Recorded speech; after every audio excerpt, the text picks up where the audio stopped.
Welcome to Trench Diaries. This is Iron Coffins Part 33. The bellhop at the hotel led us to our room. Once the door had closed behind us, 8 years of separation and an endless war were erased. Marika was delightful. The next morning at breakfast, I steered the conversation towards the original purpose of my vacation. Marika was very understanding. I rented ski equipment and she accompanied me to the small station from which the cable car ascended to the summit of the Nebelhorn. As the gondola carried me over the steep slopes and gorges, I lost sight of Marika. At the final station, I strapped on my skis and ascended almost to the top of the Nebelhorn. The day was remarkably clear. Around me spread the breathtaking panorama of the Swiss, Austrian and German Alps. The mountains conveyed to me a sense of boundless strength, a power akin to what I felt in the Atlantic at the height of a storm. And I wished I could defy the mountains as I had defied the towering waves. I descended the steepest slopes at breakneck speed, past the dangerous cliffs, until the tree line forced me to slow my descent.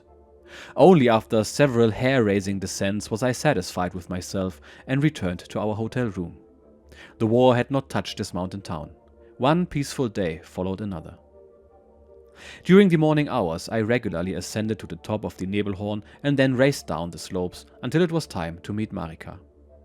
In the evenings, we sat in one of the restaurants where the war had only influenced the quality of the food, or sipped a cognac in a bar, danced, or watched a movie.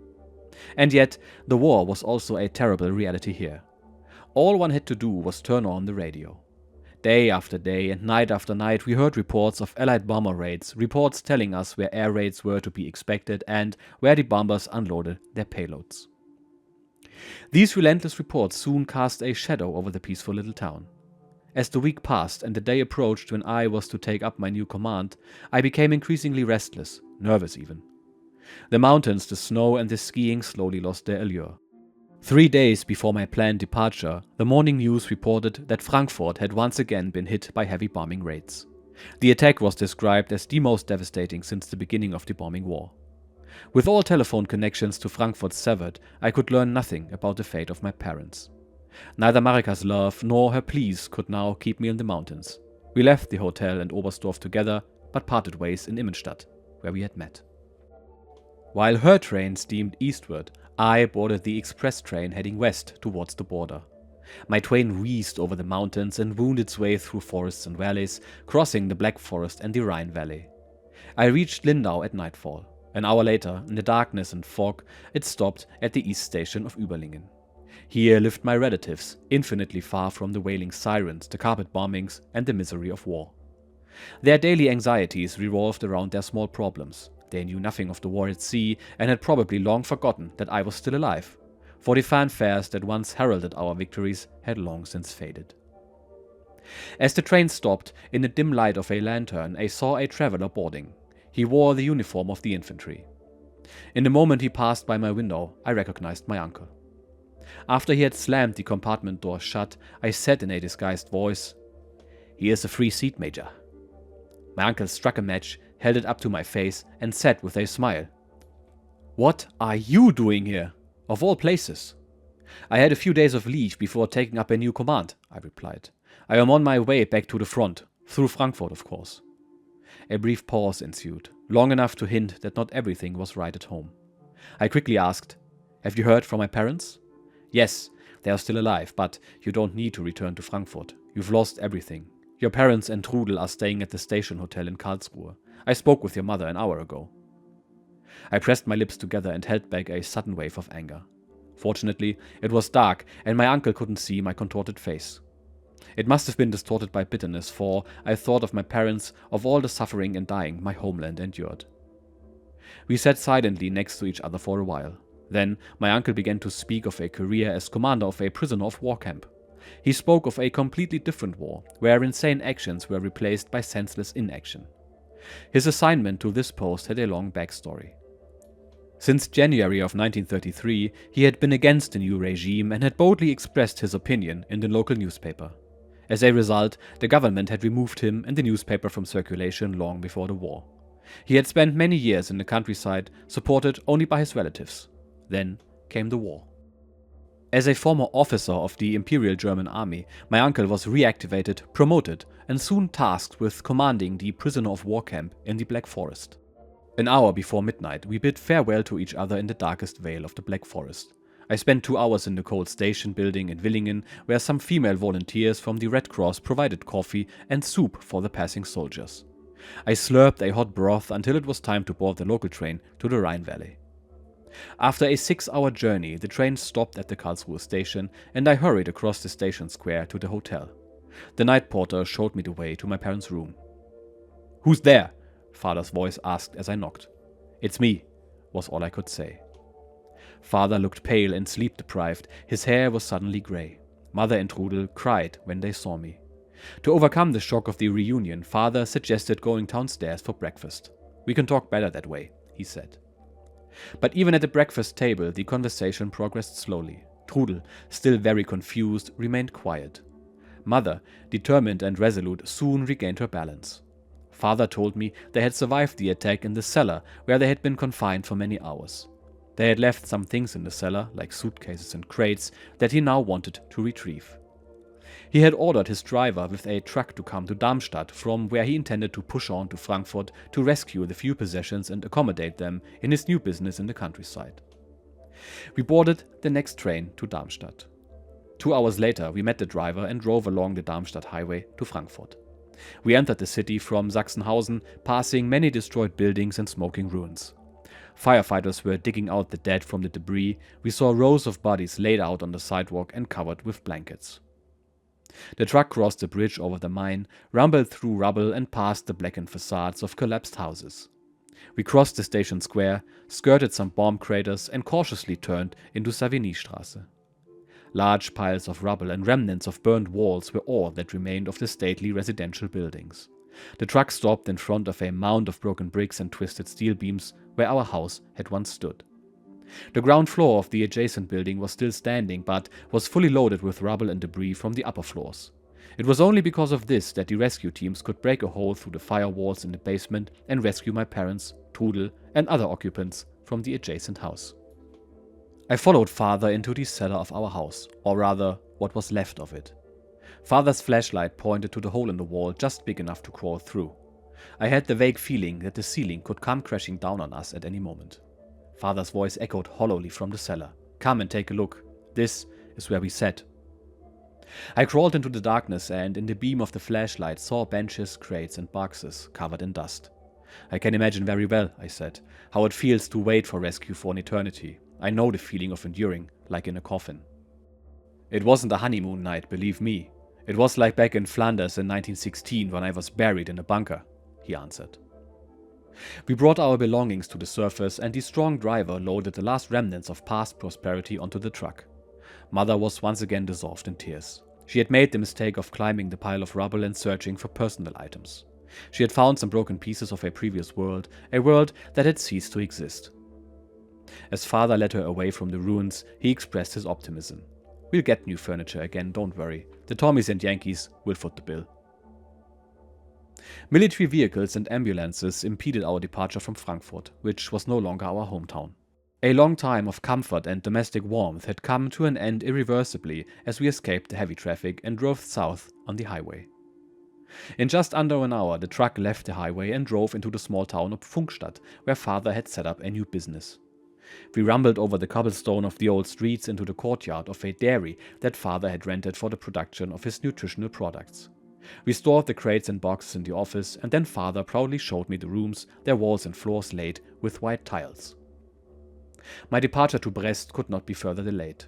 We drove back to Karlsruhe with the truck. It was dark when we arrived at the station, and my train was on time.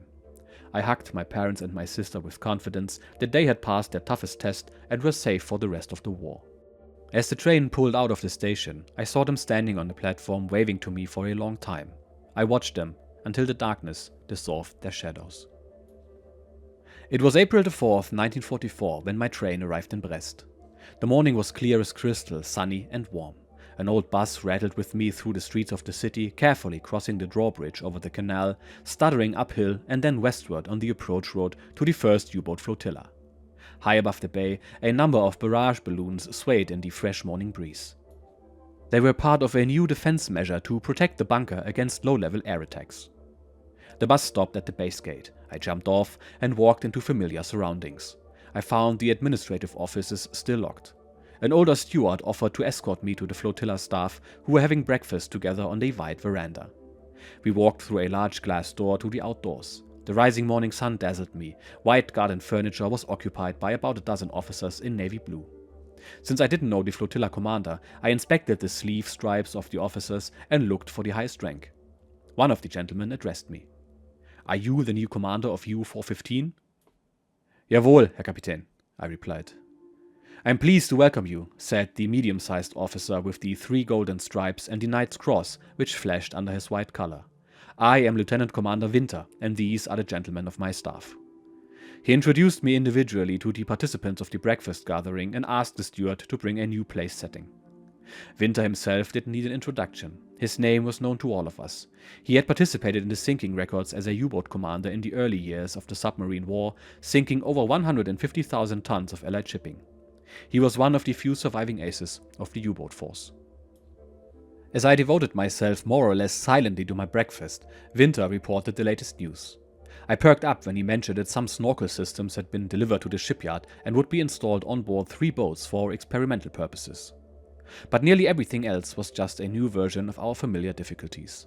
Allied aircraft were increasingly risking regular low-level flights, dropping magnetic or acoustic mines into the harbor of Brest and the shipping lanes leading into the open sea under the cover of night. The U-boat war was still at a standstill.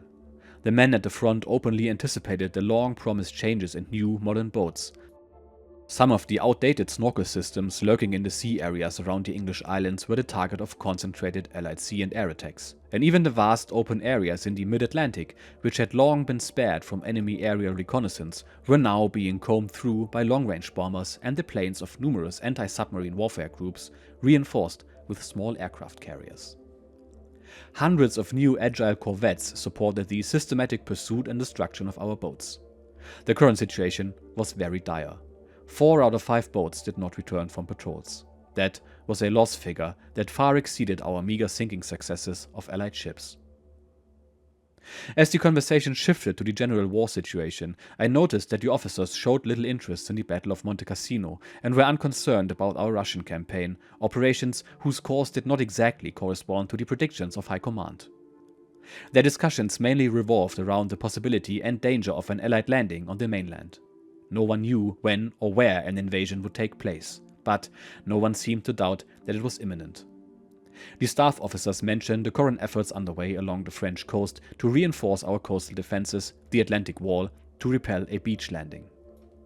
The Führer had repeatedly assured that the Atlantic Wall was impregnable, and no one doubted his words. Defeat was out of the question, and even the thought of it was considered treason. Kapitän Winter suddenly rose. "Lieutenant Werner," he said, "you will assume command of your boat's crew at 1400 hours. In the meantime, settle into your new quarters. And one more thing, prepare to address your men." I heeded the advice of this sympathetic officer, moved into a large corner room in the southeast wing of the large complex, splashed around in my bath, all the while attempting to compose a speech. But I couldn't come up with anything smart, and eventually I sat down at the large desk to draft a concept. But that failed too. So I followed my urge to explore the base and the bunker for old faces, but I found none of the old guard. At 1400 hours I met Kapitän Winter and the crew of my new boat in the courtyard of the flotilla. In my brief impromptu speech I told the men about our encounter during the oil transfer in the mid-Atlantic and that we were therefore old acquaintances.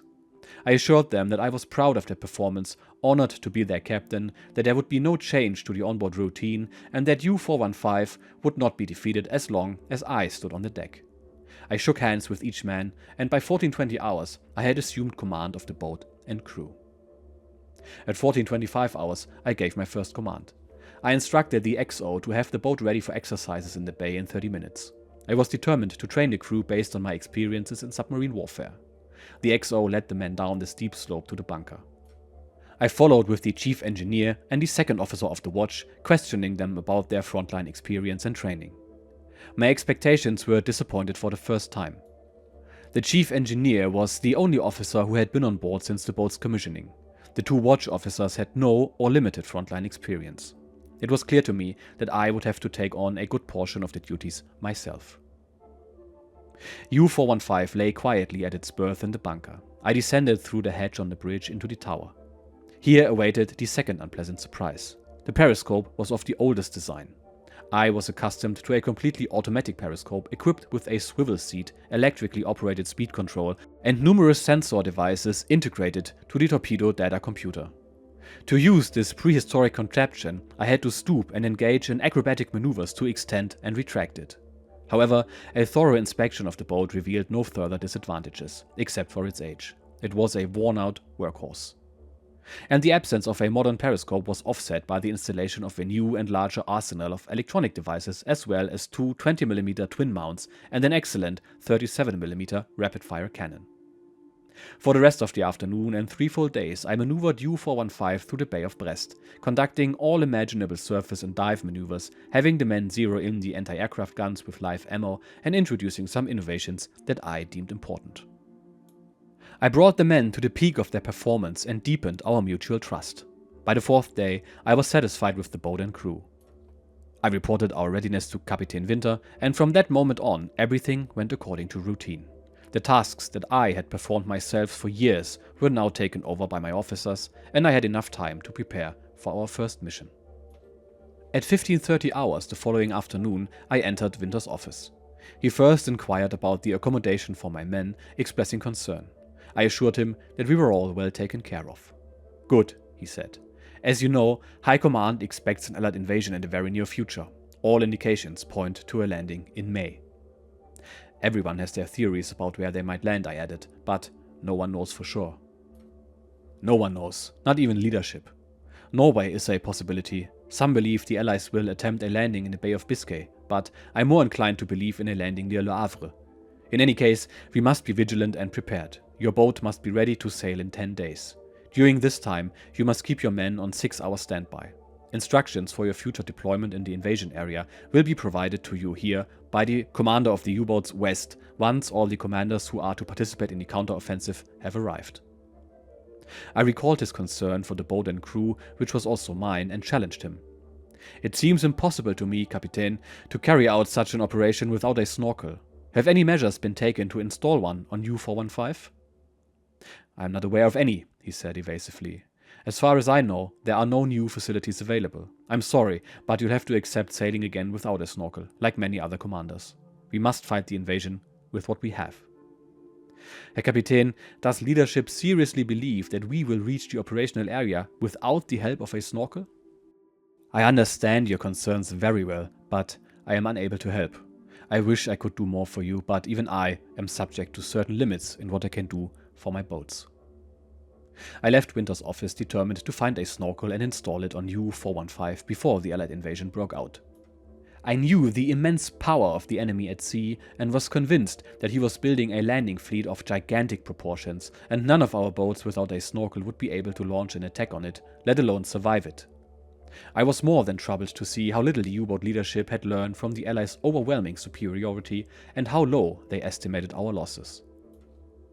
In an attempt to steer my fate in a more favorable direction, I called the shipyards in Lorient and Saint-Nazaire to inquire about the availability of snorkel systems. However, I was unsuccessful. Snorkels were in such a short supply that only 7 boats operating from Brest could be equipped with the new underwater breathing apparatus.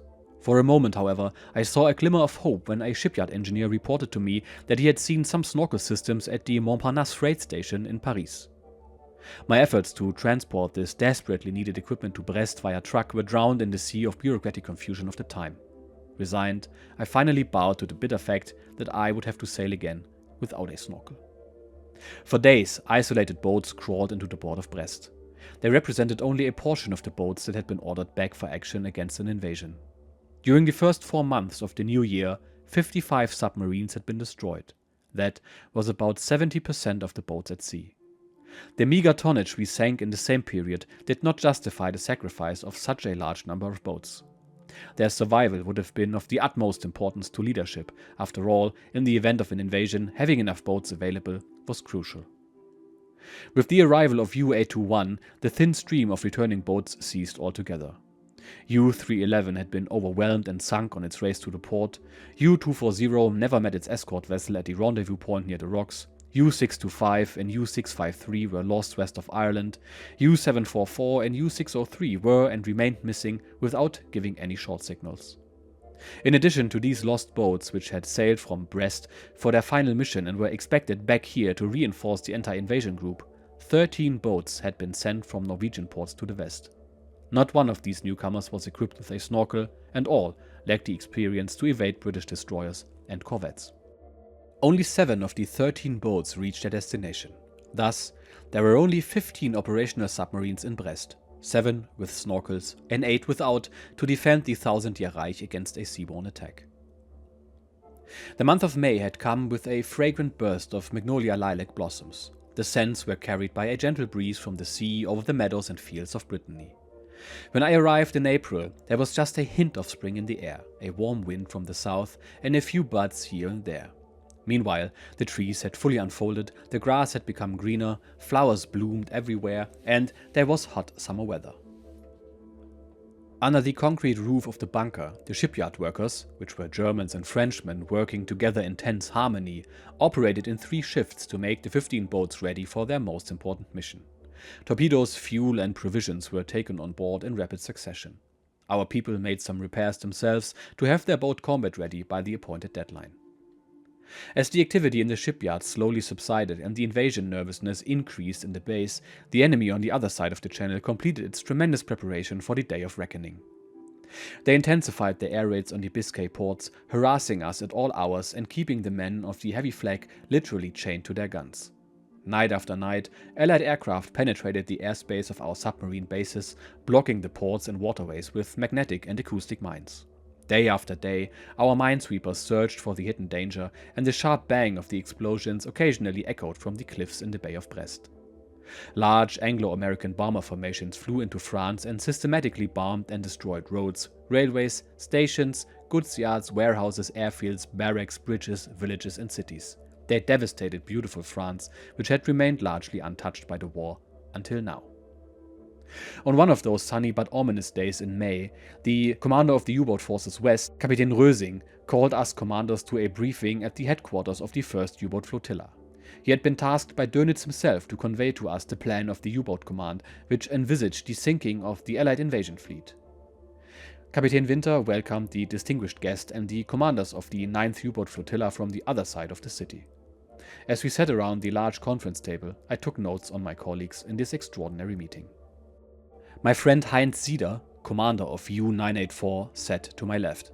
To my right sat Dieter Sachse, commander of U-413. Also present were Teddy Leesden from U-373, Heinz Marbach from U-953, Brauer from U-256, Uhl from U-269, Hartmann from U-441, Dark from U-740, Books from U-629, Knackfuß from U-821, Boddenberg from U-693, Rodler von Rothenberg from U-989, Stuckmann from U-621, von Bremen from U-764, and finally myself from U-415. We were all young, full of faith, and determined to win the fight for which we had suffered for so long. But 8 commanders, including myself, were particularly skeptical about the upcoming operation. Dönitz had not asked for the opinion of those who had to dare the impossible, to reach and sink the invasion fleet without the help of the snorkel. The group fell silent. Kapitän Rösing brushed aside a silvery strand of hair that seemed to be bothering him in his train of thought. After taming it, he began to speak. Gentlemen, as you know, we are expecting an Allied landing practically hourly. You must be ready to sail at a moment's notice. Since our intelligence service unfortunately was not able to determine the exact date and location of a landing, I have only general instructions today. We must be prepared to intercept the attack wherever it falls. We have over 20 boats on standby in Norway. Another 25 boats are stationed in the Biscay ports of Lorient, Saint-Nazaire, La Pallice and Bordeaux. However, most likely, an invasion fleet will attempt to cross the channel to land somewhere, let's say between 20 and 50 nautical miles south of England, on the northern coast of France. There, gentlemen, you will be deployed. The order from U-boat High Command is short and precise. The invasion fleet is to be attacked and sunk ruthlessly. Any enemy vessel serving the landing, even if it only carries half a dozen soldiers or a tank ashore, is a target. A target that demands the full effort of the boat. It is to be attacked, even at the risk of losing your own boat. The submarine that inflicts losses on the enemy during the landing has fulfilled its highest duty and justified its existence. Gentlemen, I must make it even clearer to you. I expect that if attacked or out of ammunition, you will surface and ram your boats into the attacker or the nearest target in the landing fleet. Only through self-sacrifice can we inflict the greatest possible losses on the enemy and prevent a landing. Commanders who lack the necessary sense of responsibility will be held accountable upon their return. Grave silence filled the room. 15 commanders, experienced submariners, could not believe what they had just heard. From the Alps via bombed-out Frankfurt, we are back in Brest, and Herbert is finally commander of U-415. But it is May 1944 and the invasion is upon the Reich, and he still has to go out with a practically obsolete boat. He doesn't even have a snorkel, and yet he is expected to repel the invasion fleet. The briefing you've heard is no joke, by the way. High Command actually expected the U-boats to ram Allied vessels, even individual landing craft, just to stop them from proceeding. You can imagine what kind of impact this had on morale. Anyway, we will see how it turns out in the next episode. Until then, cheers and bye-bye.